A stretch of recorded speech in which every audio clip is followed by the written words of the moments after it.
हम डिस्कशन कर रहे हैं आधुनिक भारतीय इतिहास से संबंधित छत्तीसगढ़ पीएससी मेंस एग्जाम 2016 का जो क्वेश्चन है उसके बारे में। क्वेश्चन है, इलवर्ट बिल विवाद का उल्लेख करते हुए उसके परिणाम लिखिए। तो इसका आंसर है, यह बिल भारत के लोकप्रिय वायसराय लॉर्ड रिपन के समय 1883 में लाया गया था।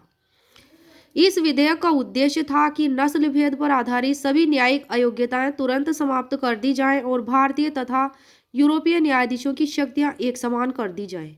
इस बिल में क्या कहा गया था कि नस्ल भेद, जो रंग का भेद था, गोरे और काले का, इस पर आधारित सभी न्यायिक अयोग्यताएं तुरंत समाप्त कर दी जाएं और भारतीय और यूरोपीय न्यायाधीशों की शक्तियां एक समान कर दी जाएं।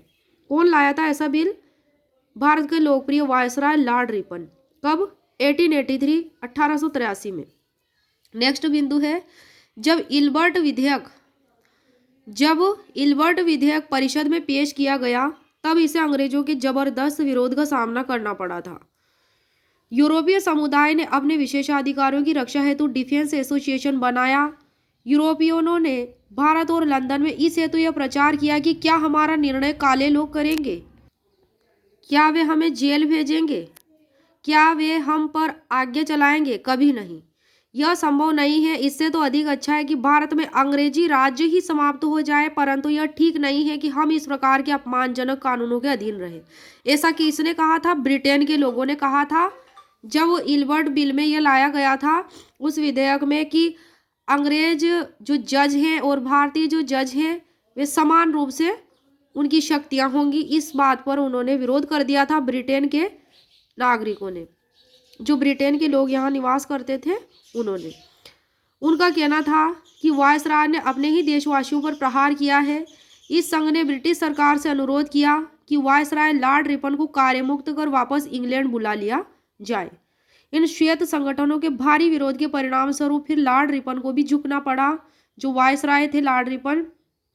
तदुपरांत विधेयक में संशोधन करके फिर यह शर्त लगा दी गई कि भारतीय जज अंग्रेज अभियुक्तों के विरुद्ध मुकदमों की सुनवाई एक ऐसी जूरी की सहायता से करेंगे जिसमें आधे से अधिक सदस्य कौन होंगे? अंग्रेज होंगे।